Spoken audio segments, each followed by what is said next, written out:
Okay, boys and girls. Um, this is the C2 paper and it's May 2015 or June 2015, they sometimes record it as.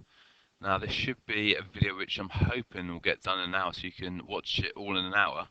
What I would suggest though is before I go through each of these questions, you pause the video now, you have a go at this question, and then you watch how I do it after taking it off pause. If you do that, and you do this with the next few videos as well, I'm sure that you'll be able to get on and do, if you just replicate this in your exam, you should be doing absolutely fine. Okay, so the first one is a binomial expansion question. Now the first thing we do with binomial expansion, if it tells us to find the first three terms, we have a look at the power. Now the first thing we do is 10 choose 0. Make sure that's 10 choose 0, because some people put 10 choose 1. 10 choose 1 and 10 choose 2, and that's going to be the first three terms. The next thing we do, so the power is the first thing, and we do 10 choose 0, 10 choose 1, 10 choose 2. The next thing we do is we have a look at the first thing. So the first thing in brackets is 2, so we're going to do 2 to the power of 10 times by 2 to the power of 9, that's not 10, 2 to the power of 9, and then times by 2 to the power of 8. So the powers there go down. The next thing we do is we don't do anything for the first one, but for the second one, we put this in brackets, including the sign, and we have in brackets minus x over 4. And for the next one, we have minus x over 4 squared. And then we put a plus sign between them all. And being able to do that gets you at least 1 mark, probably 2 marks. And then we solve it. So 10 choose 0 is just going to be 1 times by 2 to the power of 10. So if I go quiet, it's because I'm using the calculator. So 2 to the power of 10 is going to be 1024. The next one, 10 choose 1 is going to be 10 times by 9, which is going to be 512, times by minus x over 4. The next one, 10 choose 2 gives us 45. So 45 times by 256. And then if we multiply this in the brackets squared, that's going to be a minus times a minus is a plus. We're going to get plus x squared over 16. And then we've got to tie it up and simplify it. So it's going to be 1024 plus 10 times 512 divided by 4 is 1280, but there's a minus here. There's only one minus, so therefore it makes this a minus 1280x. Then the next one, there's no minus, so it's going to be a plus. So we do 45 times 256, and then divide that by 16, and so we get 720x squared. And then if we have a look at the mark scheme, it gives 1024 minus 1280x plus 720x squared. Okay, so the next thing we're going to do is going to move on to question 2. And again, feel free to pause this first and then have a go at the question. Now, if we know that a circle with centre at the point 2 minus 1 passes through the point A at 4 minus 5, the first thing we've got to know is that the equation of a circle is x minus a squared plus y minus b squared equals r squared, where a, b are the coordinates of the centre. So the first thing I do is I would make sure I've got some marks by substituting in the coordinates of the centre. So it's going to be x minus 2 squared plus y minus minus 1, so that's going to be y plus 1 squared, and that equals the radius squared. Now if we did a little diagram, it's always useful to do a diagram. So we've got the coordinates of the centre at 2 minus 1, so it's going to be the centre here, and it goes through point 4 minus 5. So this is 2 minus 1, and this is 4 minus 5 down there. So it looks something like that. And what we've got to do is we've got to work out what the radius is. So what we do is we do a little bit of Pythagoras, and the difference horizontally there is 2, and the difference vertically is 4. So if we do 2 squared plus 4 squared, then we square root it, that's going to equal the square root of 4 plus 16, so that's going to equal the square root of 20. Now here, for this point here, we've got to write down what the radius is squared. So if the radius is the square root of 20, the radius squared is simply going to be 20. Hurrah! Okay, part B, so that's 3 marks. Part B, find an equation of the tangent to the circle at point A. So A is this point here, so we've got to find the equation of the tangent.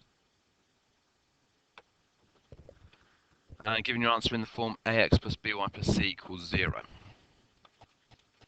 So, let's have a look. If this asks us to find the equation of a tangent, then the first thing we do is y minus y1 equals mx minus x1, and we need 2 pieces of information. The first piece of information we need is a coordinate.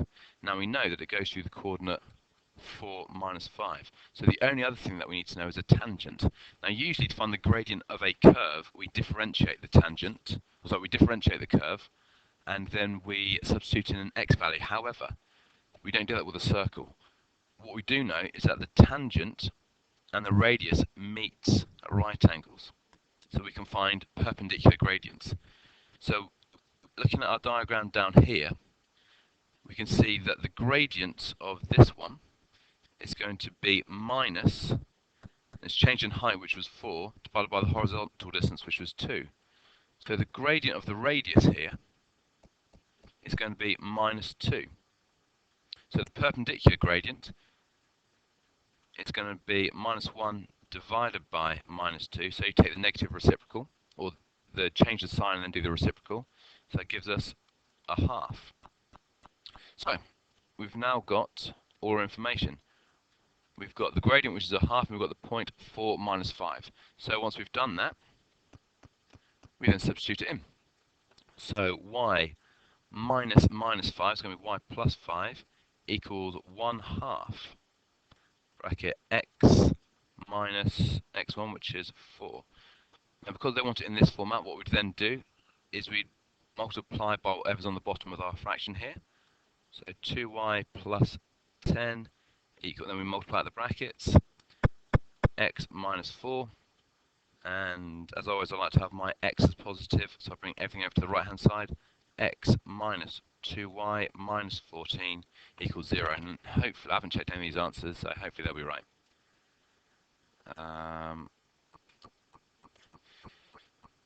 Yes, we've got x minus 2 squared plus 1 squared equals 20.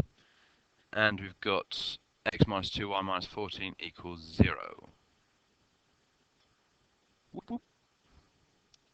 Right, now, the next question, question 3. Hopefully we get this done in an hour, dead easy. I hope you guys are keeping up, or if you're not, I hope that you're pausing it sufficiently, and I hope this is recording properly, because last time the sound didn't record. I was frustrated. Okay, given that when f of x is divided by x plus 1, the remainder is 45. We've done a bunch of these questions, so the first thing we do is we put the opposite in there. So we stick in x equals minus 1, and we set it equal to 45. And because it says show, what we're going to do is we need to make sure that we show it. So we show that we substitute in minus 1, and any negative numbers we put in brackets. So 6 times minus 1 cubed plus 3 times minus 1 in brackets squared plus a times minus 1 plus b, and the remainder equals 45. And then it's just a matter of multiplying out and simplifying, and unless we get this, we've made a mistake. So minus 1 cubed is just minus 1, so that's going to be minus 6. Minus 1 squared is going to be 1, so that's going to be plus 3. Minus a plus b, and that equals 45.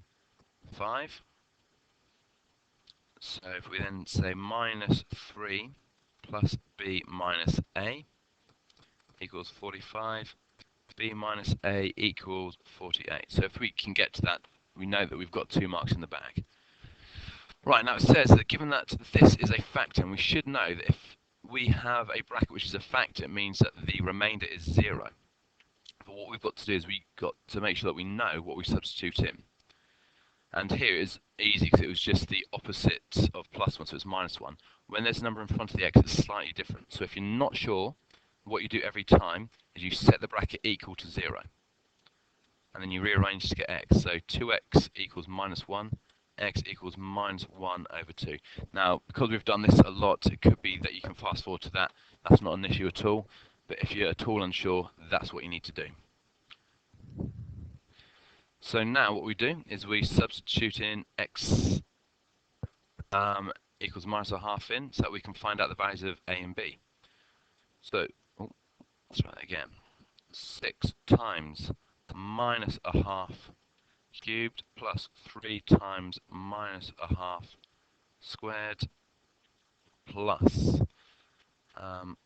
a times minus a half plus b equals 0. So minus a half cubed, minus a half times minus a half times minus a half is going to be minus 1/8. So that's going to be minus 6/8, which we will simplify down to minus 3/4. Plus minus a half squared. So minus a half times minus a half is going to be plus a quarter. So 3 lots of that is going to be 3/4. And then we've got minus a half a, or a over 2, plus b equals 0. So, like I said, minus 6/8, we can write that as minus 3/4. So minus 3/4 plus 3/4 goes. So we've got minus a over 2 equals b, or b equals a over 2, or if you times by 2, 2b equals a. So, lovely. And now what we can do is we can substitute a as 2b into this one here, which we would have got for part A. So then we've got b, take away, instead of a, take away 2b, that equals 48. So that equals minus b is 48. So b, if times both sides by minus 1, is minus 48. So if b is minus 48 and a equals 2 lots of b, then a equals minus 96. So that's our answer for part B, and then we've got to factorise the function of x fully. So then what we're going to do is we're going to write out our equation with our values of a and b. So we know we've got 6x cubed plus 3x squared minus 96x minus 48. And we know that if we divide by 2x plus 1, that's going to be a factor. So that's what we do. So what do you multiply 2x by to get 6x cubed? You multiply by, don't multiply by 4 at all. You multiply by 3x squared. So multiply everything by 3x squared and you get 6x cubed plus 3x squared. So we take that away. We end up with minus 96x minus 48. So you then multiply by minus 48.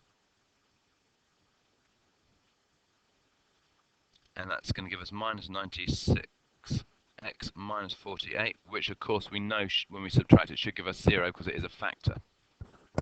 So now what we know is that 2x plus 1 multiplied by 3x squared minus 48 equals our original function. However, it says factorise fully, so what I would do here is I would take out the 3. So I'd have 3 bracket 2x plus 1, so I'd take out 3 from the second bracket.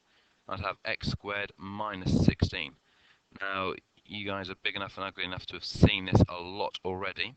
So x squared plus minus 16 is the difference of 2 squares, so that's going to be x plus 4 and x minus 4. And if you guys are timing, that was a 9-mark question. So 9 times 1.2 gives us 10.8. So that should be a 10-minute and 48-second question.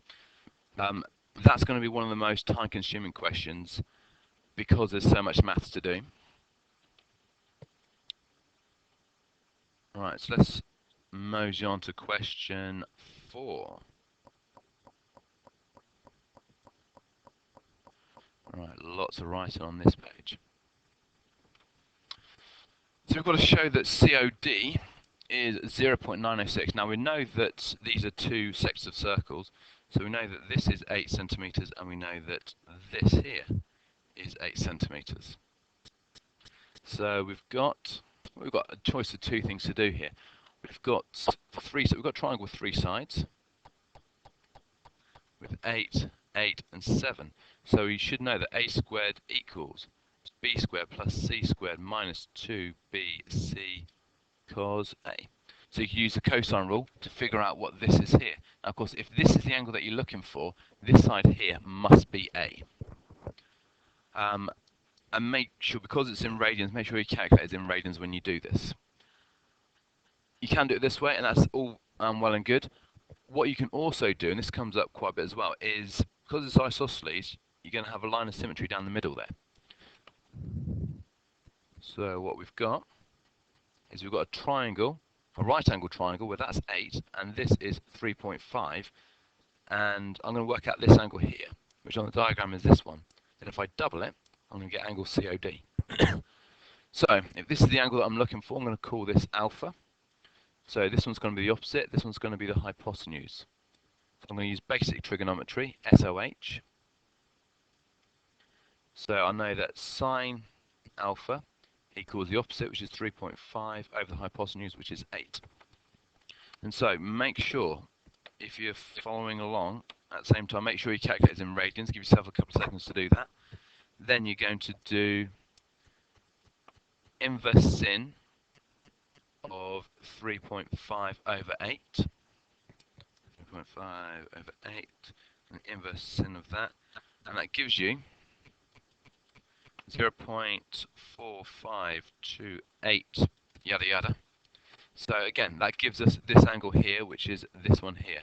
If you then double it, so alpha times by 2 equals COD, which gives us COD equals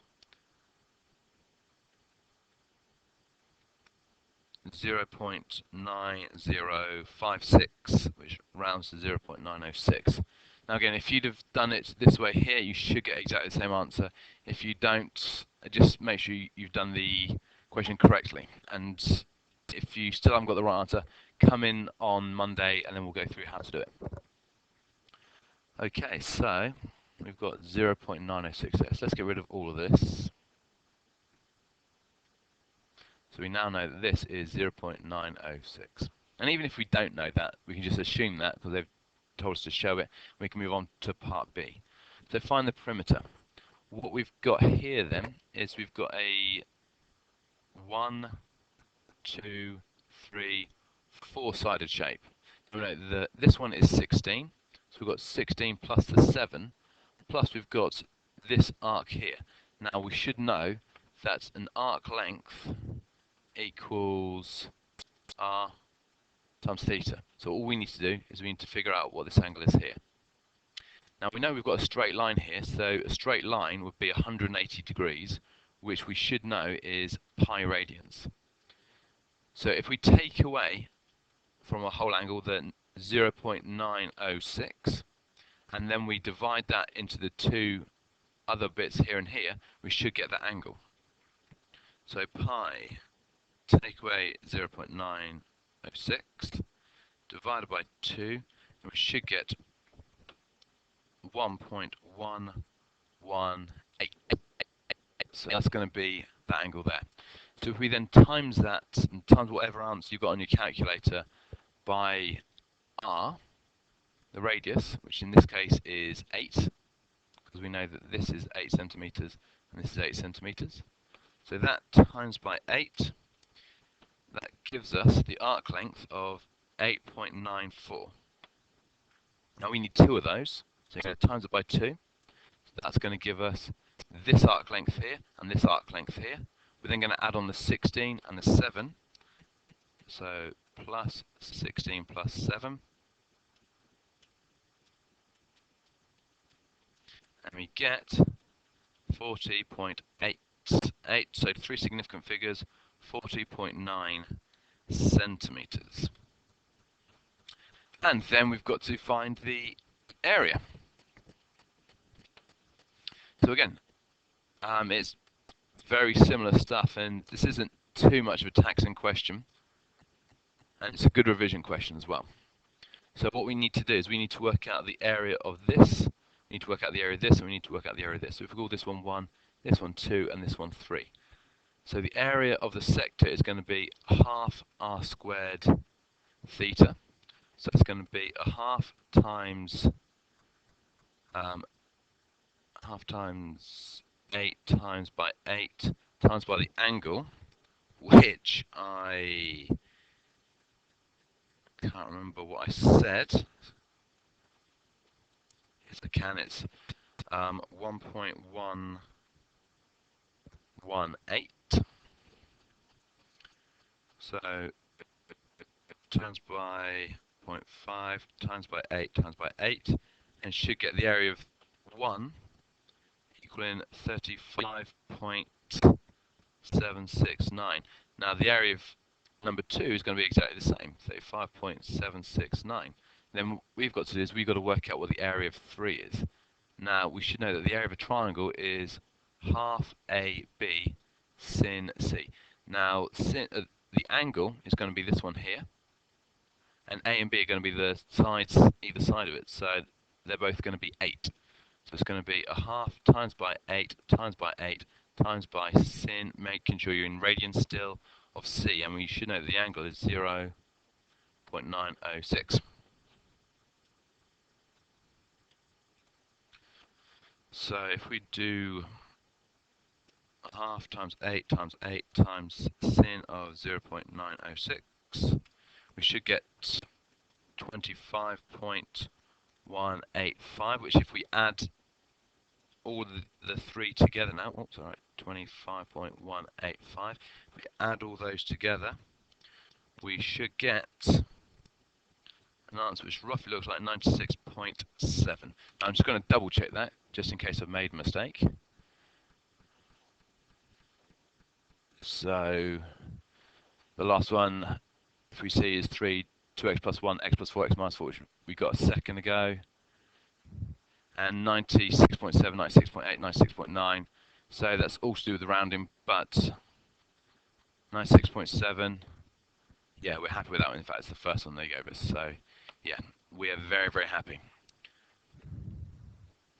Right, so that's question 4. Question 5. Right, there's a few ways to do this one. All the terms of a geometric series are positive. The sum of the first 2 are 34, and the sum to infinity is 162.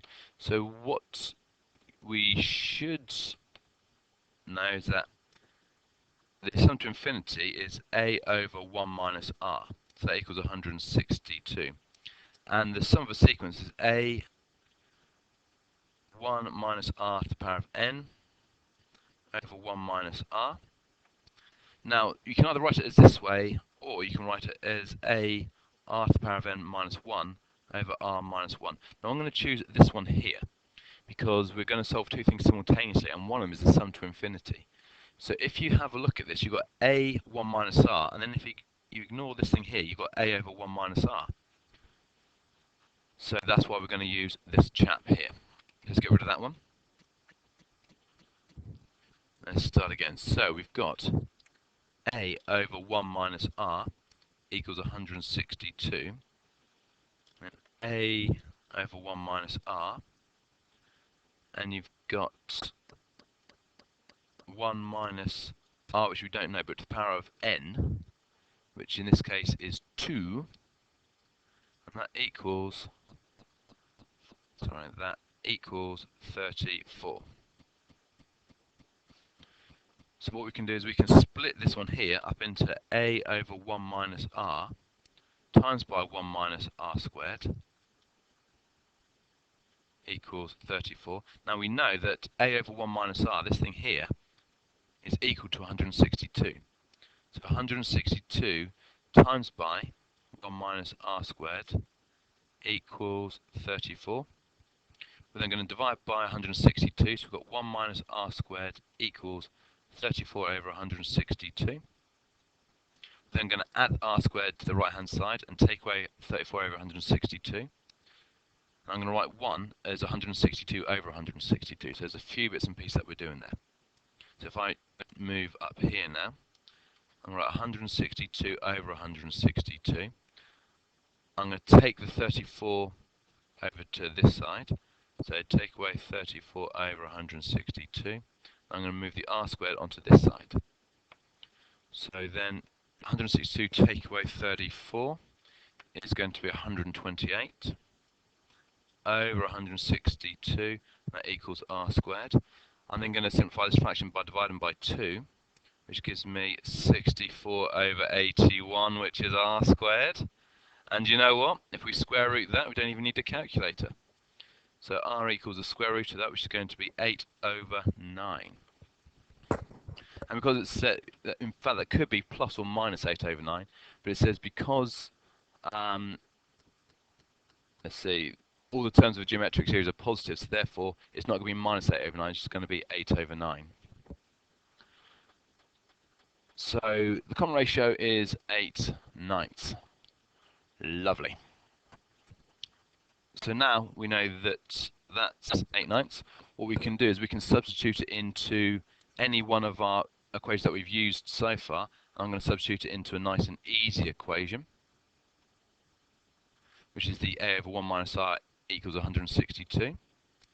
So that's going to be a over 1 minus 8/9, which equals 162.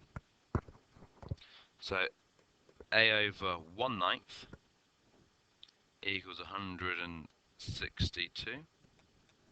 So therefore I need to multiply both sides by 1/9. So 162 times by 1/9, or divided by 9, and a equals 18. Fantastic. Next one, a different geometric series has the first term of 42 and a common ratio of 6/7. Find the smallest value of n for which the sum of the first n terms of the series exceeds 290. Right, so let's get rid of everything else so far. Again, if I'm going too quickly, what you can do is just pause the video, rewind it, and just watch bits of this video over and over again until they start to make sense, or you can come in and make a complaint on Monday. Right, so we're going to find the sum. We're going to set the sum equal to 290.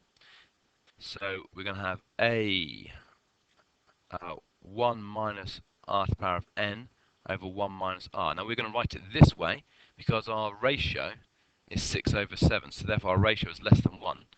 So if we write it this way, we don't get a negative. So I'm going to write 42 1 minus 6/7 to the power of n divided by 1 minus 6/7, and I'm going to set that equal to 290. Then I'm going to do 42 1 minus 6/7 to the power of n over 1/7 equals 290. I'm going to times both sides by 1/7, so 42 1 minus 6/7 to the power of n equals 290 times by 1/7 equals 290 over 7. I'm going to divide both sides by 42. So 1 minus 6/7 to the power of n equals 290 over 7 times 42.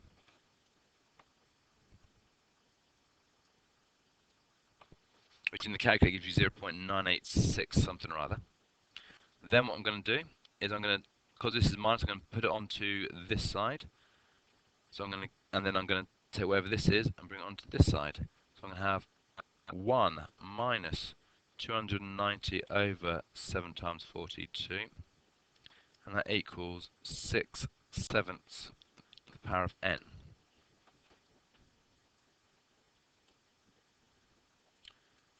Now on this side, I've actually got 0.0136, and it goes on and on. Just make sure that you keep that in your calculator, and that's 6/7 to the power of n. Now we're going to solve anything where what we're looking for is the powers. We're going to use logs. So we're going to take logs of both sides.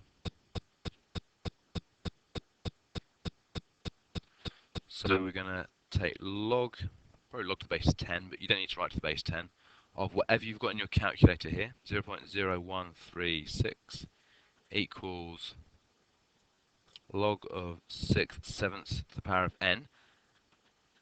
And then, one of the log laws which you should be really familiar with, we can bring that n down. So the n is going to come down here. And then, as our next step, to work it out, we are going to divide by this log 6/7. So we've got log to the base 10 of 0.0136 divided by log to the base 10 of 6/7, and that equals n. So do all that in your calculator.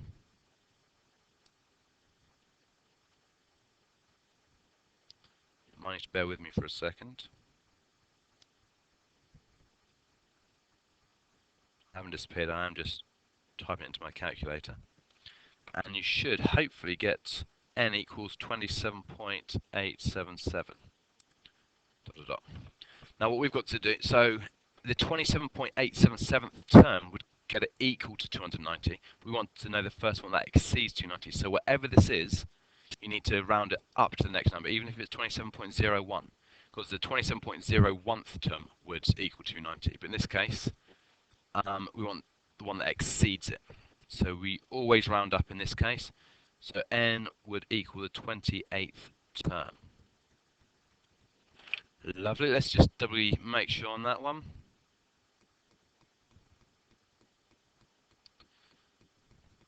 Oh yeah, it's all looking good so far. Okay. Any questions, please come and see me. We haven't got long to the exam, so this is really, really useful stuff. If I do say so myself. Right. Let's make this screen a little smaller now so you can see everything. So this is one of the things that we've done most recently, and it's integration. So what we've got to do is we've got to simply integrate this, given each term in its simplest form. So the first thing we've got to do is multiply out the brackets. And notice that there's no limits of integration here. So unless there's limits, we have to put a plus c. So we're going to do 10x times x to the power of a half. Remember, that's 10x to the power of 1. So we add the power. So that's going to be 10x to the power of 3 over 2 minus 20x with respect to x. And we're going to integrate that. So that's going to be 10x to the power of 5 over 2 divided by 5 over 2 minus 20x squared over 2 plus c. Now, if we're not sure how to simplify this, then imagine doing 10 lots of something. So 10x to the power of 5 over 2 divided by 5 over 2. And you should know from GCSE, you then kiss and flip. So again, don't try and get bullshit with this. Just make sure if you're not sure at all, always do this double check. So kiss and flip is going to be times 2 over 5. So that's going to be 20. Let's find somewhere to do this now. 20x to the 5 over 2 over 5 minus 20x squared over 2 plus c. You then simplify it even further. 4x to the 5 over 2 minus 10x squared plus c. There you go, that's our 4 marks. So that's what we get when we integrate it. Figure 2 shows a sketch of part of a curve with equation. Notice that some of it's below the x-axis, some of it's above the x-axis. So when we work out the area of this, it's going to be positive. When we work out the area of this, it's going to give us a negative answer. So we've got to work them out separately. Take the positive answer for 0 to 4, 1, and then add it to this one. Okay, so these are two finite regions because they don't go on forever. It's just these bits here that we're looking for. So what we're going to do is we're going to integrate this. So now we're integrating it between. So if we go back to the original question here, what we're going to do is we're going to find out this bit here. We're going to integrate it between 4 and 9. So the only difference is we do exactly the same thing to get 4x to the power of 5 over 2 minus 10x squared, but we don't need the plus c. So we're going to leave out the plus c and integrate that between 4 and 9. So we substitute 9 in there. So just to show and get our marks, we need to do 4 times 9 to the power of 5 over 2. Take away 10 lots of 9 squared. Then we're going to take away whatever we get when we put 4 in there. So 4 lots of 4 to the power of 5 over 2 minus 10 lots of 4 squared. So 9 to the power of 5 over 2, we do the over 2 bit first, which is the square root. So that's going to be the square root of 9, which is 3. And then 3 to the power of 5, which gives us 243. So that's going to be 4 times 243. Take away 10 lots of 9 squared. So 9 squared is 81. So that's going to be take away 810. So we figure out whatever that is, and we take away the square root of, so 4 to the power of 5 over 2 is going to be 2. So it's like 4 to the power of half is going to be 2. Then we raise it to the power of 5. So 2, 4, 8, 16, 32. 4 lots of 32 is 128. Take away 10 lots of 4 squared, so that's going to be take away 10 lots of 16, so that's take away 160. So 4 times 243, take away 810, gives us 162. Take away, and when we take away this, that's going to be minus 32. So 162 take away minus 32 is going to equal plus. We're going to need to add them together to get 194. So we get this one here, hopefully, as 194, as long as I haven't made any mistakes. Then what we're going to do is exactly the same thing again, except with 4 and 0.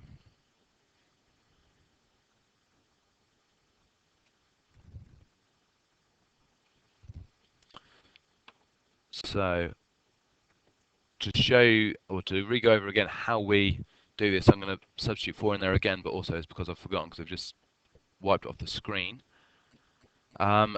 We then substitute in 4, then we substitute in 0. So substitute in 4. 4 to the power of a half is 2, raised to the power of 5, which is 32, times by 4 is going to be 128. And we're going to take away 10 lots of 4 squared, so that's 10 lots of 16, which is 160. And then we use 0. We substitute 0 in there, that's going to be 0 to the power of anything is 0, times by 4 is going to be 0. Take away 10 lots of 0 squared, so take away 0. So this is going to be 128 minus 106, which is going to be minus 32. So this area is going to be minus 32, but we're going to take the positive value of that, which is 32. We're then going to add the two areas together, 194 plus 32. And we get 226, hopefully. Now we better double check this one. I say we better double check this one, but look at that, 226. Love it. Okay. Oh, don't need to see the next answers yet. Need to see the next question.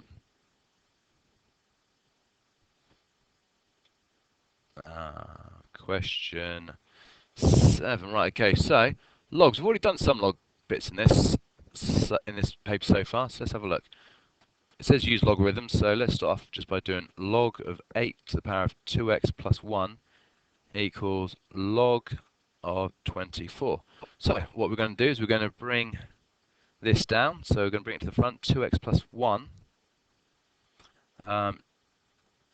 times log 8 equals log 24.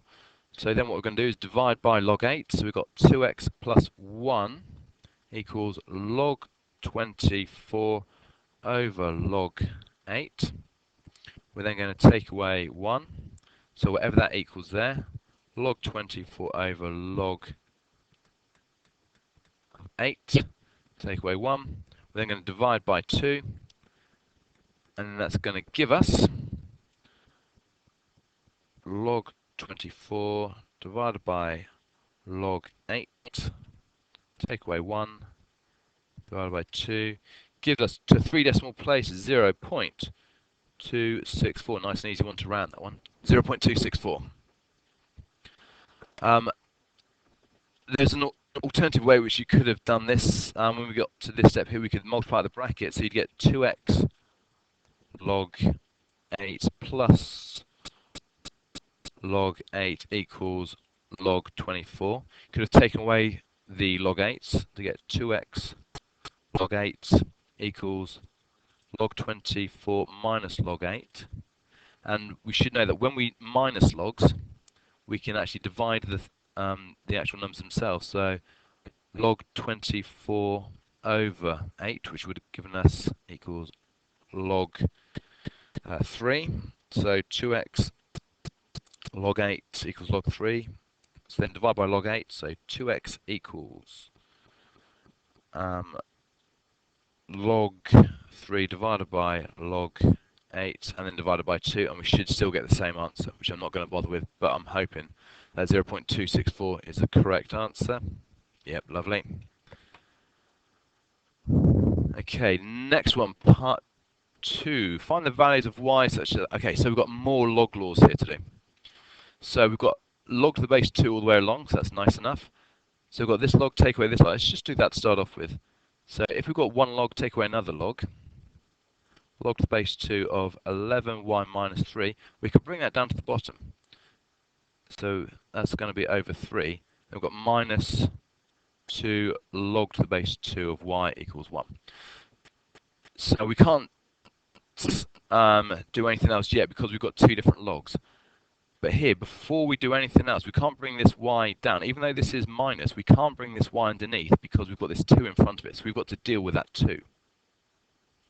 Remember, we can only do these log subtraction laws if it's just log of something, take away log of something. So it says log of something, take away 2 log of something, then we can't deal with it. So what we've got to do is we've got to deal with that 2 first of all. And hopefully, because we've done so much revision, we know that 2 can go up there and make it a squared. So we've now got log to the base 2 of this, take away log to the base 2 of this, so we can bring that y squared underneath. So we end up with log to the base 2 of 11y minus 3 over 3y squared equals 1. Now, in our very first log lesson, what we'd learnt was that this to the power of this equals this. So by doing that, we could say that 2 to the power of 1, which we should know is 2, equals 11y minus 3 over 3y squared. Then it's just a case of bringing this up to the left-hand side, which gives us 6y squared equals 11y minus 3. And then it looks like a quadratic. So get everything over to the left-hand side and then factorize. So if we do that, we've got 6y squared minus 11y plus 3 equals 0. We then factorize. I mean, it could be 1y and 6y, but it's usually going to be the two middle values that multiply together. So we've got to multiply two numbers to get 3. And okay, so we put a 3 here and a 1 here. Again, it's a trial and error. If you can't get it straight away, just keep fiddling around until you get to one that works. So that's going to be minus 2y, and that's going to be minus 9y, which brings us to minus 11y. So yeah, we know that works. So then the solutions are going to be, again, if you're not sure on this, make each bracket equals 0. So 3y minus 1 equals 0. So 3y equals 1, y equals 1/3. For this one up here, again, make the bracket equals 0. 2y minus 3 equals 0. 2y equals 3. Y equals 3 over 2. All right. And if we have a look at those, oh, in fact, it says that y has got to be over 3 over 11. So let's just doubly make sure. 3 over 11, this thing here, y has got to be greater than 0.2727, blah, blah, blah. So y equals a third is going to be y equals 0.333. So that certainly is bigger than 0.27 recurring. And 3 over 2 is 1.5. So that's certainly bigger as well. So we use both of them. If we just double check our answer here, we get y equals a third and y equals 3 over 2.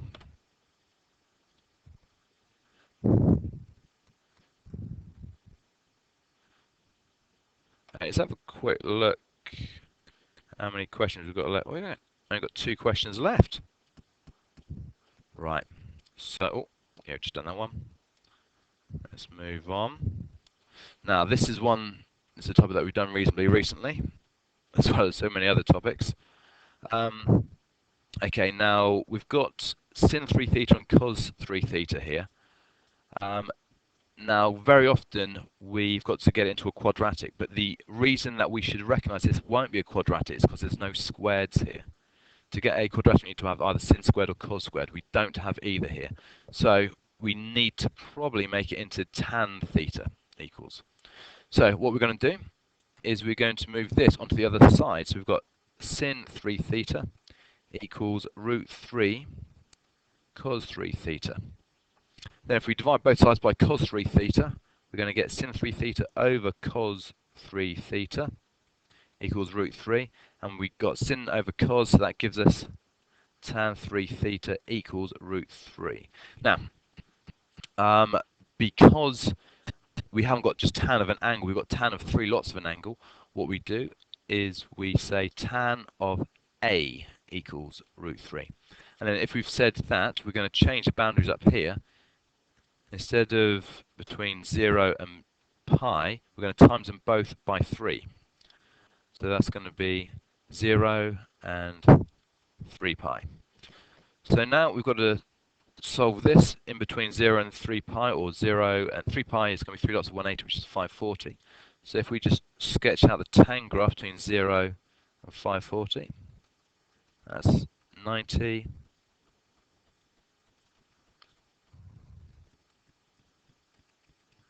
So that's going to be 180, 270, 360, 450. So yeah, we've also got that on there at 540.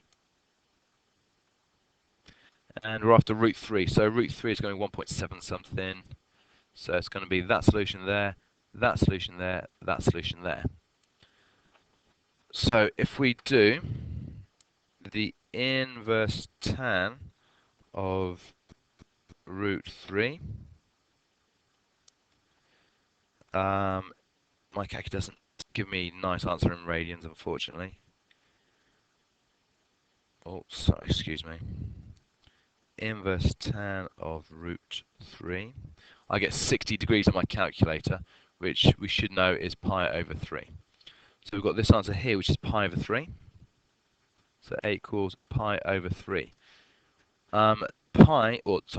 The tan graph repeats every 180, so we need to repeat another pi on top of that. So if we add pi to pi over 3, we get 4 pi over 3. And then add another one onto that, it's going to be 7 pi over 3. Now that's what A equals. Now we know that A, we said right at the beginning, was 3 theta. So to get 1 theta, we need to divide it by 3. So pi over 3 divided by 3 is going to be pi over 9, 4 pi over 9, and 7 pi over 9. Now it's quite a lot of work there for 3 marks, but the more we do it, the more useful we'll get at it. Right, okay, now I said beforehand about quadratics. Notice this one's got a sine squared and a cos, so we're going to need to do, oh sorry, let's just double check the answer. Pi over 9, 4 pi over 9, 7 pi over 9. Yep, lovely.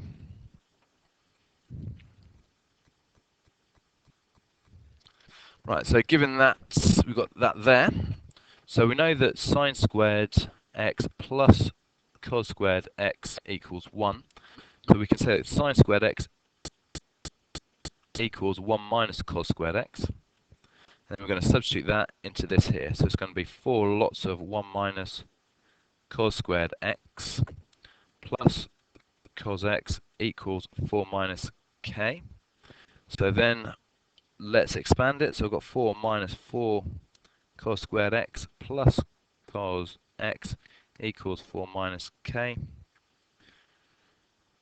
So then let's make everything a positive cos squared. So we're going to move that over to this side. So we're going to get 4 cos squared x minus cos x. And we're going to take 4 away from both sides, leaving you with minus k equals 0. So now what we need to do is we need to work out cos x in terms of k. So we can't factorize it because we've got k. So what we're going to do is we are going to use a quadratic formula where a equals 4, b equals minus 1, and c equals minus k. So, quadratic formula is minus b plus and minus the square root of b squared minus 4ac all over 2a.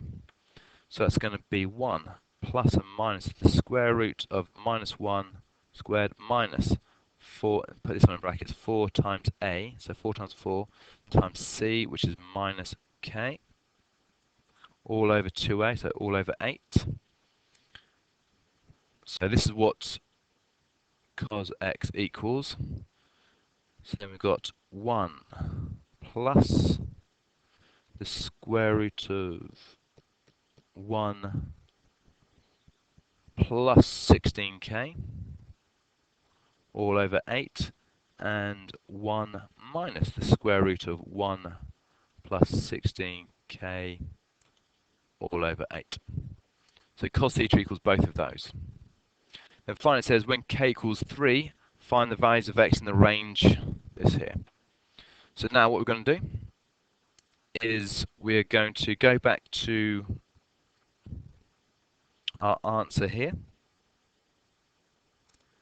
And instead of minus k, we're going to substitute in 3.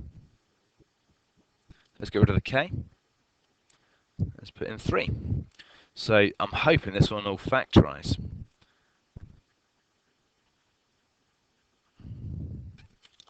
And I can see that's going to be 4 cos x, that's going to be cos x. That one's going to be 3, that one's going to be 1. We want it to make it minus, so we're going to need to make minus 4 cos plus 3 cos, so we get this. So we're going to have two solutions. We're going to have cos x equaling 1, and we're going to have, again if we're not sure, 4 cos x plus 3 equals 0. Take away 3, divide by 4, so we should get cos x equals minus 3 over 4.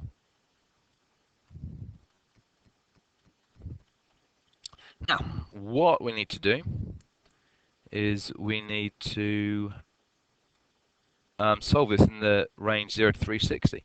So we're going to draw the cos graph between 0 and 360. So it's going to be 0, 90, 180, 270, and 360.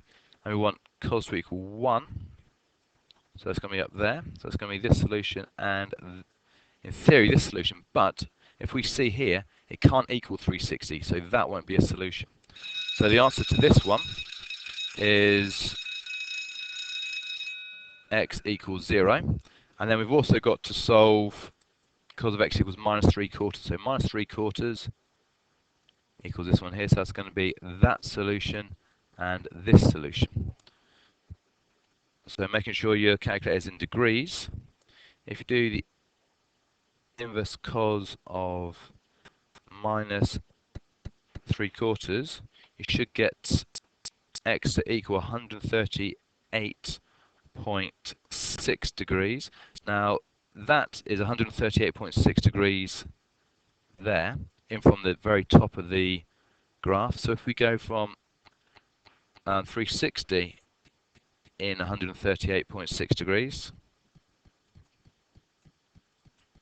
we should get x equal 221.4 degrees. So if we then double check our answers, 139, 221 is what they rounded it to, so that's absolutely fine.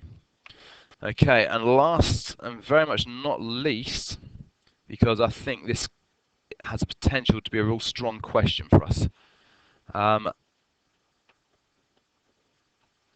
We're going to do the first part first, but I'm not worried about whether or not you get this. This is going to be the algebra questions, which if you can get, fantastic. If you can't get, it's no catastrophe. So, what we've got is we've got a cylinder, and we've got a radius here of r. And we're told that the volume is 75 pi. So if ever they tell you what the volume is, what you're going to do is you're going to work out what the volume is and set it equal to 75 pi. So the volume of any cylinder is going to be pi r squared h. And that's equal to 75 pi. So we can simplify that to say r squared h equals 75. We're just going to have that in the bank over there. Now, it tells us that the cost of polishing the surface area of this glass cylinder is going to be £2 per centimetre squared for the curved surface area and £3 for the circular top and base areas. So let's work out the surface area. So the surface area is going to be the top and the bottom. Top and the bottom is going to be pi r squared for the top and pi r squared for the bottom. So it's going to be 2 lots of pi r squared. And then the curved surface area, the way you work out the curved surface area is if you cut it down like that and then you unwrapped it, you would have a rectangle. Now the height of the rectangle is going to be h, and the width here of your rectangle is going to be the circumference. Now the circumference is pi times diameter, or pi times 2r. So we're going to have 2r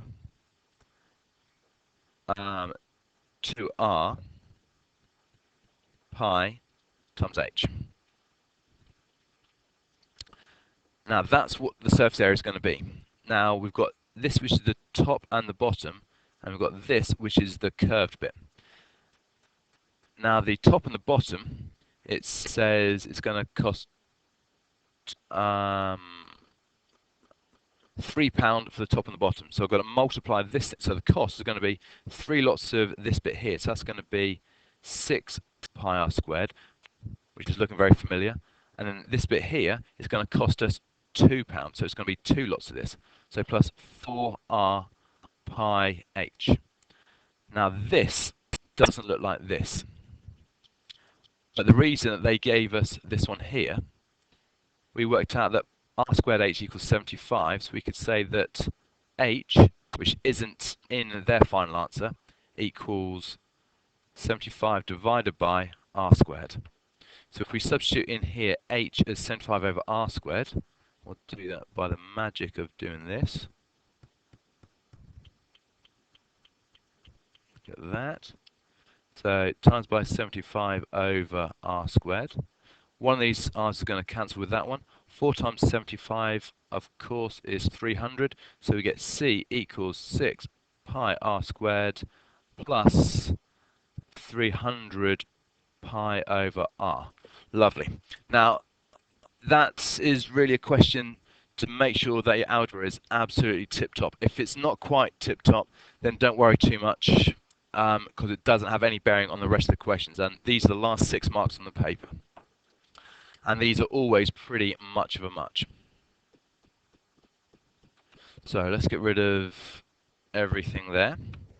So we've got to use calculus to find the minimum cost. So whenever it says calculus to find the minimum, what we do is we have to differentiate it and set it equal to 0. So what we're going to do is dc by dr. So we're going to bring the power of r down, so that's going to be 12 pi r. If we bring that r up to there, so r to the minus 1, it's going to be minus 300 pi r to the minus 2. And we can bring that minus 2 down to the bottom. Now, to find the minimum, so we've differentiated it, now we need to set it equal to 0. So 0 equals 12 pi r minus 300 pi over r squared. We then bring this over to the other side, so we've got 300 pi over r squared equals 12 pi r. We're going to bring the r squared up to make that cubed. We're going to divide both sides by 12 pi. And so we get r cubed equals 25.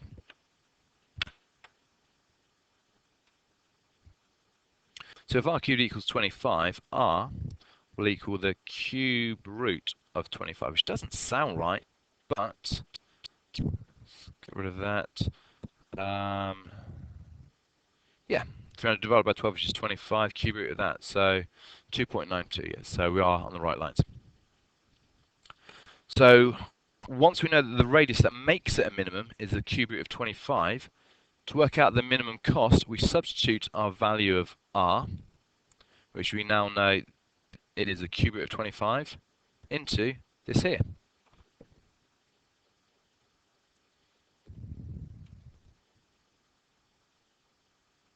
So what we do is we substitute it into that. So it's going to be 6 pi times the cube root of 25 squared plus 300 pi divided by the cube root of 25. And hopefully we should get an answer which is 483.48. And that's going to be pounds. And because it's pounds, it makes sense to do it to 2 decimal places. So 483 or 484. Did they say to do it to the nearest pound? Oh, sorry, give it to the nearest pound. Rescorla drops a mark. 483 pounds. Justify that the answer you've given is a minimum. So to justify whether or not it's a maximum or a minimum, once we've differentiated, so we go back to our differentiated function.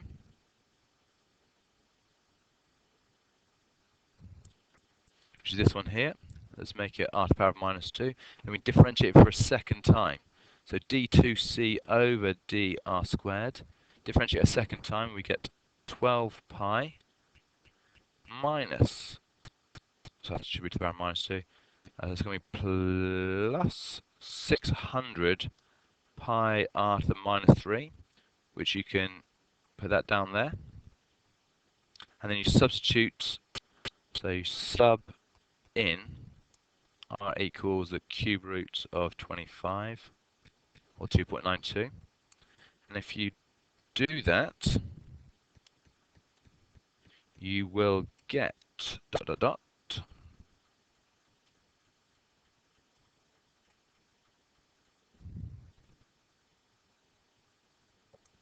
113.1. Now, because this value here that you've got is greater than 0, it means that it's the minimum. So you need to say because 113.1 is greater than 0, it is a minimum. And once you've done that, job's good. You've got almost full marks on your paper. Well, saying that, it says then see answers which round to 383 or 484. Therefore, I wouldn't have dropped a mark. Lovely jubbly. Stick the kettle on. We've done in just over an hour and 2 minutes. But not bad. We should have almost 30 minutes spare. So again, what I want you to do is go through this, pause it, watch it, re-watch it. This is the most recent exam, so this is going to be pretty much the level that you guys are going to have to do. And I don't think there's anything there which is beyond any of you. So good luck.